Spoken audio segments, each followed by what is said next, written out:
Hello दोस्तों, कैसे हैं आप सब। अगर आप लोग ये मानते हैं कि भूत प्रेत आत्माएं ये सब किसी वीरान जगह पर पाए जाते हैं या फिर किसी पुराने घर या हवेली या किसी कब्रिस्तान या शमशान में रहते होंगे तो आप बिल्कुल सही समझते हैं। पर इसके अलावा ये सब चीज़ें किसी ऐसी चीज़ में भी कैद हो सकती हैं जहाँ कभी आपका दिमाग गया ही ना हो। तो आज हम कुछ ऐसी हॉन्टेड पेंटिंग्स की बात करेंगे जिनका किसी आत्मा या किसी काले साए से ग्रस्त होना महज एक इत्तेफाक नहीं है। आइए देखते हैं। The anguished man. एक अच्छी पेंटिंग बनाने के लिए एक आर्टिस्ट उसे बनाने में अपना दिल, दिमाग, खून, पसीना सब लगा देता है। लेकिन सोचिए तब क्या हो जब एक पेंटिंग बनाने के लिए असली में ही खून इस्तेमाल किया गया हो।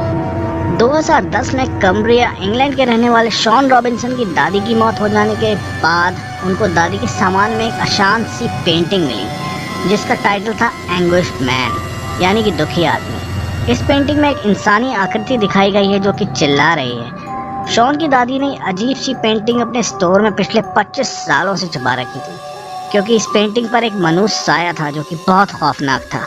दादी ने यह भी लिखा था कि ये पेंटिंग एक ऐसे आर्टिस्ट ने बनाई थी जिसने पेंट के साथ अपना खून इस्तेमाल किया था और फिर पेंटिंग बनाने के फौरन बाद सुसाइड कर ली थी। पर क्योंकि शॉन इन सब बातों में विश्वास नहीं रखता था तो उसने ये पेंटिंग अपने घर में ही टांग ली। लेकिन इस पेंटिंग को घर में लगाने के बाद शॉन के बीवी और छोटे बेटे को घर का माहौल बड़ा मनहूस और डरावना सा लगने लगा। कई बार तो परिवार के सभी सदस्यों ने काली परछाई इधर से उधर जाती हुई देखी थी और दरवाजे अपने आप खुलते और बंद होते हुए भी देखे थे। और इस पेंटिंग के पास से एक आदमी के रोने की आवाज़ें आनी भी शुरू हो गई थी। शॉन ने इस पेंटिंग के आसपास हुई पैरानॉर्मल एक्टिविटी को कैमरे में कैद करके उसे यूट्यूब पे पोस्ट कर दिया, शायद इसलिए कि कोई उसे देखकर कोई और जानकारी दे सके।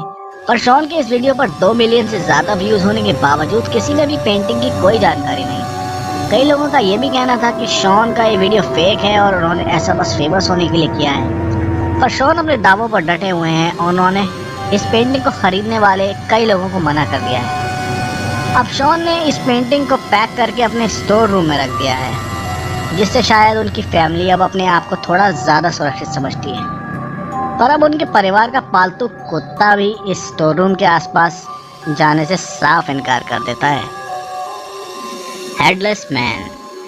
कोई भी आर्टिस्ट एक आर्ट या पेंटिंग बनाने से पहले ये कभी नहीं सोचता होगा कि ये मेरी कलाकृति सबके लिए एक डरावनी कला का नमूना बन जाएगी। जेम्स किड एक कमर्शियल फोटोग्राफर थे और अपने काम में बहुत माहिर थे। उनके द्वारा खींचा गया एक फोटो बहुत मशहूर हुआ था जिसमें एक बिना सर वाला आदमी खड़ा हुआ दिखता है, जबकि जेम्स का ये कहना था कि फोटो खींचते वक्त वहाँ ऐसा कुछ भी नहीं था। जेम्स की एक आर्टिस्ट दोस्त लॉरा को ये फोटो इतना ज़्यादा पसंद आया कि उन्होंने इसको अपनी पेंटिंग के रूप में कैनवस पर उतारने की ठान ली। इस पेंटिंग को बनाने के दौरान लॉरा को बेचैनी सी महसूस होती थी और बड़ी मुश्किल से वो पेंटिंग पूरी कर पाई। पर ये लॉरा ही नहीं थी जो कि इस पेंटिंग की वजह से परेशान थी, बल्कि जिस ऑफिस में लॉरा की ये पेंटिंग लगाई गई उसमें कुछ अजीब घटनाएं सामने आई। ऑफिस में एम्प्लॉयज़ का ये कहना था कि रोज़ सुबह ये पेंटिंग हमेशा दीवार पर टेढ़ी ही मिलती है जबकि रात को रोज़ इसे सीधा करा जाता है। साथ में ही ऑफिस के कुछ सामान भी गायब होने लगा था। इस सब के बाद लॉरा ने वो पेंटिंग वापस ले लिया और अपने गैराज की दीवार पर टांग दी थी। पर इस पेंटिंग की दीवार पर लगते ही ठीक उसके ऊपर से छत ने टपकना शुरू कर दिया और वो पानी बंद ही नहीं हो रहा था। पर जब लॉरा ने पेंटिंग उस दीवार से हटाई तो पानी की लीकेज खुद ब खुद बंद हो गई। अब कई बार दीवारों पर टंगी चीज़ें खुद ही गिर जाती थी और बहुत सी चीज़ें टूटी हुई मिलती थी। एक बार तो ऐसा हुआ कि लॉरा ने किचन की टेबल पर नमक रखने वाला सॉल्ट शेकर रख दिया। अब वो दोबारा किचन में आई तो देखा कि सॉल्ट शेकर तो वहीं रखा हुआ है पर सारा नमक जमीन पर बिखरा पड़ा है।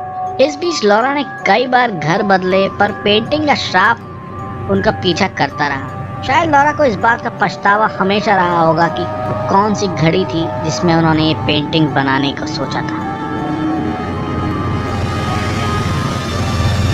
Ivan the terrible kills his son. Ivan the terrible एक रशियन राजा था जिसने कि 1533 से 1547 तक रशिया पर राज किया था।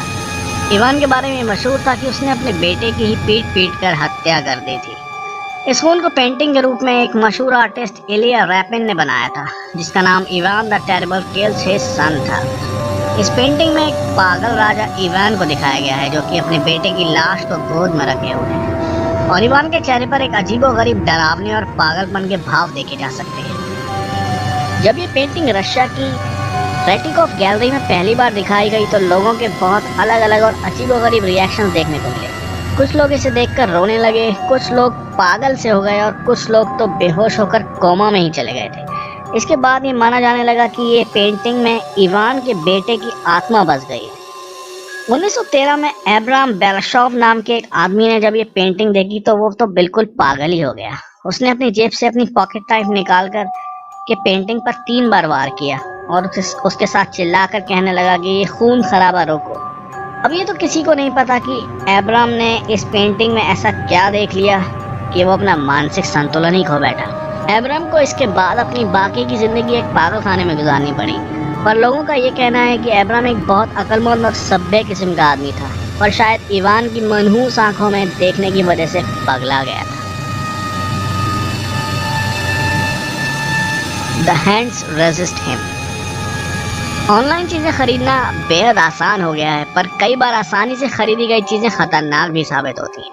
सन 2000 में ईबे पर एक रहस्यमय पेंटिंग बेचने के लिए आई जिसका नाम हॉन्टेड था। इस पेंटिंग में एक छोटा लड़का एक बिना आंखों वाली गुड़िया के साथ खड़ा हुआ है और इन दोनों के पीछे कई हाथ देखे जा सकते हैं जो कि दरवाजे के अंदर से शीशे को छू रहे हैं। इस भयानक पेंटिंग के बारे में बेचने वाले ने कुछ बहुत अजीब सी चेतावनी दी थी।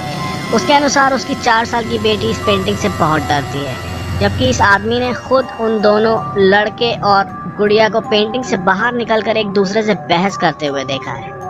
पर इस सब के बावजूद ये पेंटिंग किम स्मिथ द्वारा $1025 में खरीद ली गई थी। लोगों का ये कहना है कि इस पेंटिंग को ध्यान से देखने पर कई लोग बेहोश हो गए, कई लोगों को उल्टी हो गई और कई लोगों को बेचैनी सी महसूस होने लगी।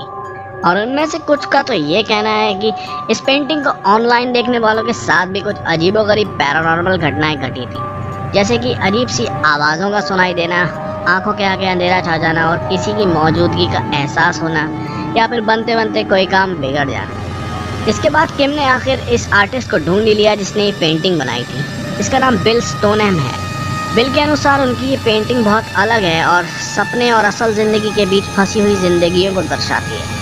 लेकिन बिल ने पेंटिंग के बारे में एक और अजीबोगरीब बात बताई।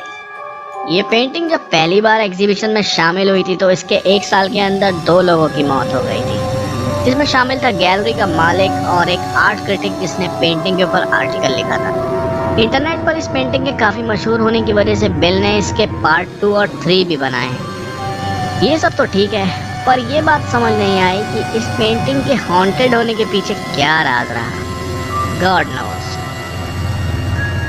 The dead mother. एडवर्ड मंच की जिंदगी काफी दुखों में गुजरी थी। वो 19वीं सदी के एक मशहूर नॉर्वेगियन आर्टिस्ट थे जिनका पूरा परिवार, भाई बहन, माँ बाप सब ट्यूबरक्लोसिस जैसी बीमारी से खत्म हो गए थे। इस वक्त एडवर्ड की उम्र काफी कम थी जब उनके धार्मिक गुरु या फादर ने उन्हें यह बताया कि उन सब लोगों को गॉड ने उनके गुनाहों की सजा के तौर पर मौत दे दी है। ये बात एडवर्ड के मन में घर कर गई और उनका पूरा बचपन गम में बस यही सब सोचते हुए गुजरा। हालांकि वो बड़े होकर एक मशहूर आर्टिस्ट बने।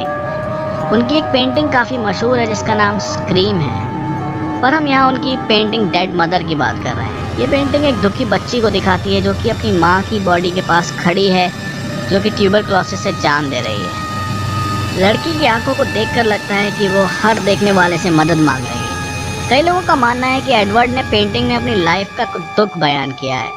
पेंटिंग के पिछले मालिक का कहना है कि पेंटिंग वाली लड़की की डरावनी आंखें आपको हर तरफ देखेंगी जहां भी आप जाएं, और शांति के वक्त लड़की की रोने की आवाज़ के साथ साथ उसकी माँ की ओढ़ी हुई चादर की हिलने की आवाज़ भी सुनाई देती है। चलो, ये बेचारी पेंटिंग वाली लड़की किसी का नुकसान तो नहीं कर रही कम से कम।